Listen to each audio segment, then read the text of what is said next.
Alright, good Erev Shabbos, everyone. I did not want to talk about this issue. I didn't want anyone to know about the issue. And those who don't know don't need to know. But since it got so much attention on social media recently, there was an issue that came up about German, him and his wife. I was on the Besdin that they were Megayer. I was mussar for them. And leider sind gewonnen for Darwin.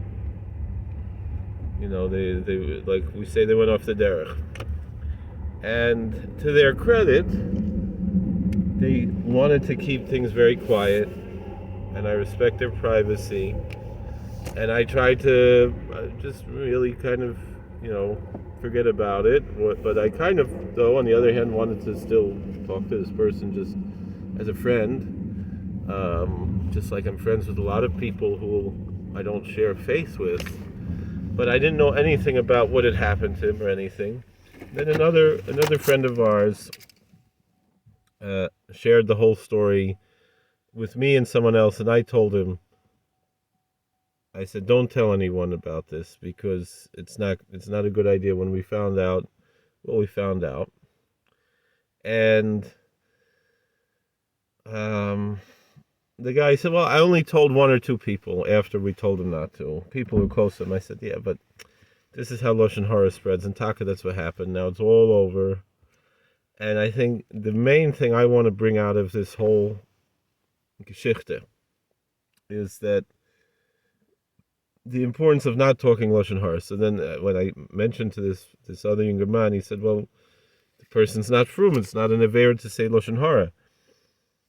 So they asked Rav Avigdor Miller, is it Lashon Hara to talk against the reform? He said it's not Lashon Hara, it's Lashon Tov, because it's a mitzvah to talk against the reform. And let's say the same thing would be missionaries trying to convert Jews. This guy is not like that. He's just trying to be anonymous, do his own thing. Yes, he's trying to, in the new community, or the community he went back to, trying to become something there. But sof kol sof, he didn't want the Yiddish community to pay any attention to him. He wasn't trying to convert anybody. He isn't trying to convert anybody. And his story, it's like Acher in the Gemara, Elisha ben Avuya. Very similar type of a story in many, many ways. Sof kol sof. And I'm saying Acher chazer bach. It's just like Rebbe Meir, and I'm trying to be Rebbe Meir to his Acher. But sof kol sof, the more important thing here is the danger of Lashon Hara. Don't talk about these things. It's none, and it would be one thing if someone's curious about what he says, they want to upschlag this or that.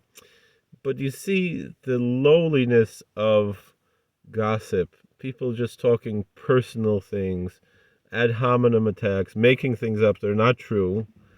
And one thing I will say that I did discuss with this Ingerman, the Verdarben Ingerman, when he was Megayer, he meant ernst. So all the matzahs he baked were kosher, any wine he touched was kosher. He was a Yid.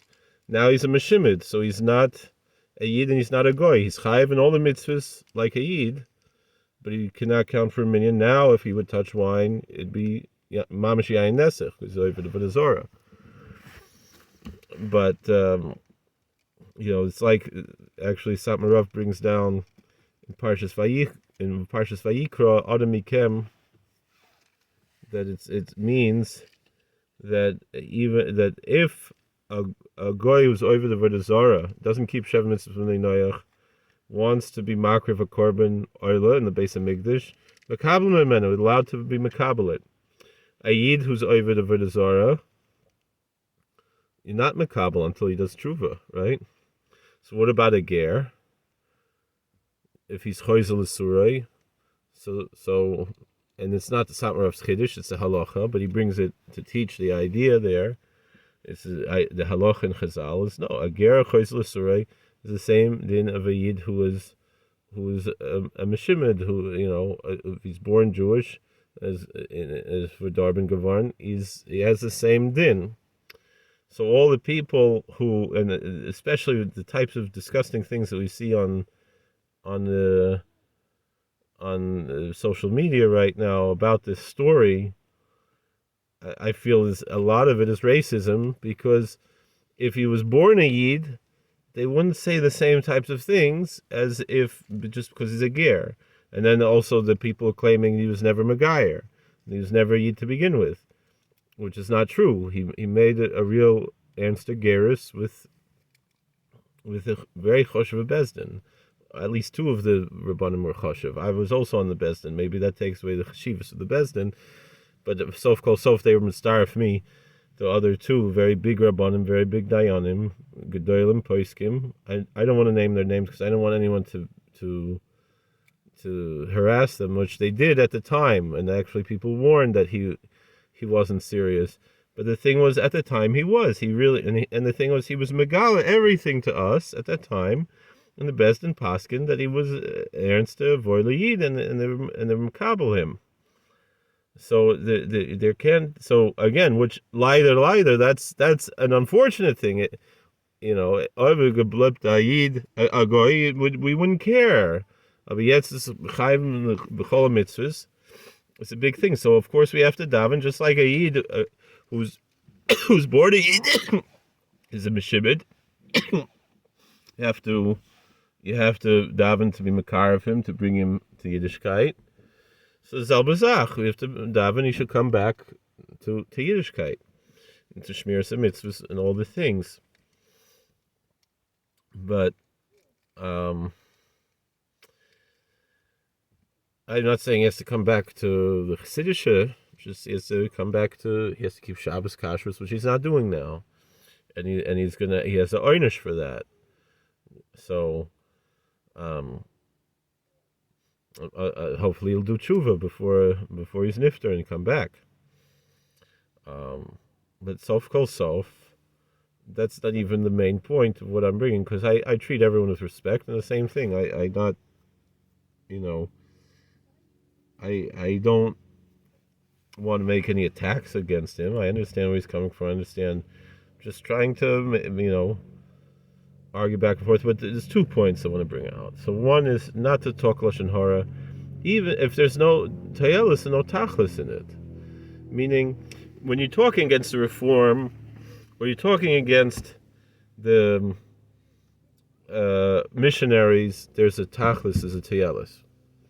There's a purpose in that.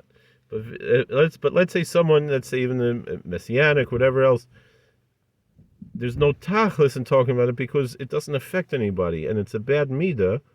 But not only that, but it affects everybody else, because the worry that a lot of people from Inzere, not the Williamsburg crowd, but like the Maya Nash, Bali Chuvas, Gerim, is that going to affect, or Gavorner Chassidische, people maybe grew up Litvish or modern Orthodox or Lubavitch and became Heimische, is that going to affect all the Gerim and all the Bali Chivas and everything else? And even the Heimische, some of the worried about that too.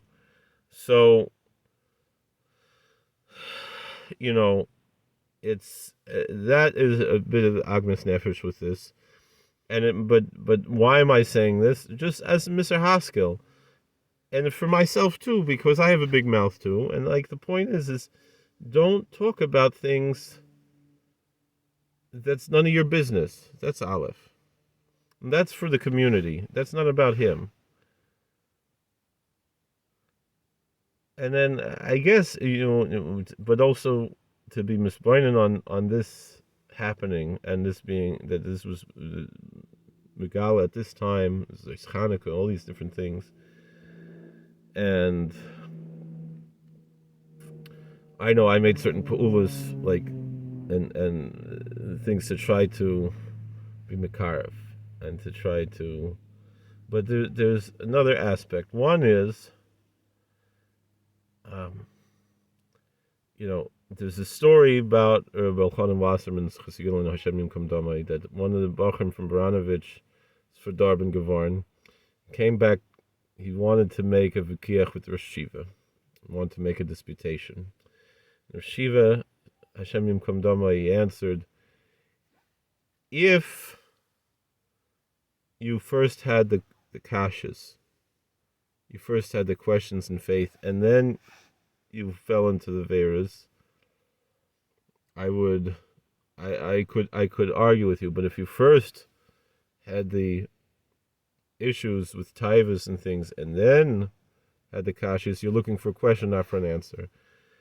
I can say very sincerely, it's not about taivas, not about this. It's about he sincerely had a kasha, or whatever it was, and it's apologetic issue, not and so it's something that could be argued. It's something we can fight over. Except there are other things. There's a kovid v'taiva might see him as adam in the oilam. That so taiva could be one thing, kovid could be something else, and then related to kovid is also gaiva. Because, again, I don't want to say anything disrespectful, but one book, first book that he came out with after this whole thing, the title was a title of gaiva, of going from a novice to adept. And the thing is, all right, he ended Shas one time. I ended Shas already 3 times. And for me, ending Shas, even though I'm a big Baal Gaiva, it's a humbling experience. It's not something that's self-aggrandizing. Because the more I learn, the more I understand I don't know, and the more that I have to know. So there's a Gaiva in that, and again, I struggle with that too. So it's mussar to myself to try to stay away from the Gaiva, but I guess for me personally, the way I always learned is without kashas. It's just to be makabel. And that leads to the second part.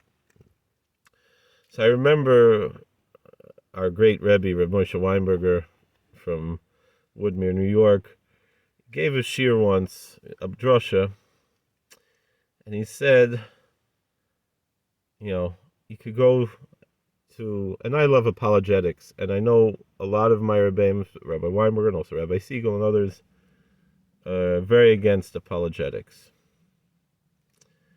And especially, it's a Breslover idea to stay away from chakiras, stay away from philosophy, and things like that. Why? And the thing is, you have to have the healthy balance. So, you could say, another thing, I love Rav Victor Miller, who's a great apologist, right? I love, all the other apologetic works that we have. And probably the greatest Jewish apologist of the 20th century was Rav Victor Miller. But he was auch gewesen a Hartzigid. It wasn't just this. So that's the way, he learned Breslover's Sfarim too. He learned a lot of things. So the point that I'm bringing out here is like this. I'll say it over like Rabbi Weinberger said. If you love your wife because she checks off all the boxes, the whole list, and checks off a bunch of boxes, you could find someone who checks off more boxes. So you leave, you go somewhere else. But if you say, I can't say why I love my wife, I can only talk about how much I love my wife. I could write the whole Tehillim about how much I love God, but it's not explaining why I love God. That's a kesher shel kayoma. That's an eternal bond. And so if your whole Yiddishkeit doesn't mean you don't have any apologetics. The same thing in a relationship, if you don't have boxes checked off, you're in an abusive relationship or whatever, just because you have an emotional attachment, that's also not healthy. So, but if the whole thing is just apologetics, so then So then you find something else, which again, what he went to, I don't find has a more convincing apologetics than Yiddishkeit, though. It doesn't, intellectually, the Kuzari, whatever else, is much more convincing than wherever he is now. It's not to say that there's no mamashis to the things there is now, but that the mamashis are in Tuma, right? And then also there are mamashis that's in that are confused with things that are in kedusha, and everything has some kedusha in it, no matter what. There's nitzites that's kedusha also. That when you get through all the klipas, so there's that also.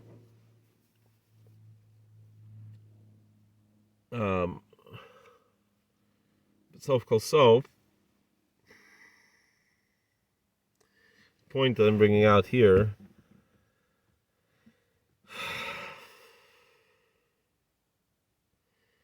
is that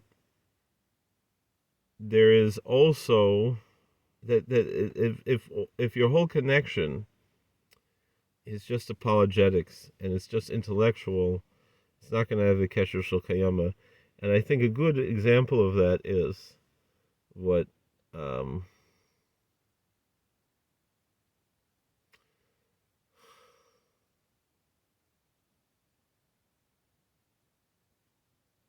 I had something I forgot. It's good that it'll humble me.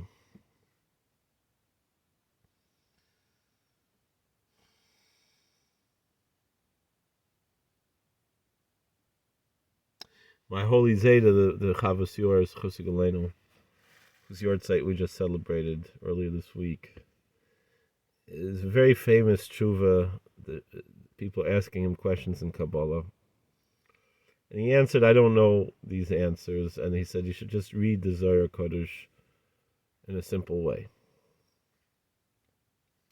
So, which means that he didn't reject Kabbalah. He understood that it's not an intellectual pursuit. It's an emotional and psychological and psychic pursuit, which this guy understands too, but I think he got distracted with things that are not the emes. And not only that, but things are actually very dark and tremendous klipas, same klipas of Acher. And again, that's mamish shiva banim shoivim chitzmei Acher. But Meir said Acher Chazerbach. So if your whole pursuit is intellectual, which his is not, he's very spiritual, but there's an intellectual aspect of it and a gaiva aspect of it that a person can be misled into the wrong types of things. But if it's just simple, like the Breslover approach, and like the Zayda Chavas Yura says, then there'll be a kesher shel kayama, because like one of the arguments, which we're going to have to make another video about, is about the Targum Shivim, which we're going to be mourning in a few days. Next Wednesday is Ches Tevis, and there's a ridiculous claim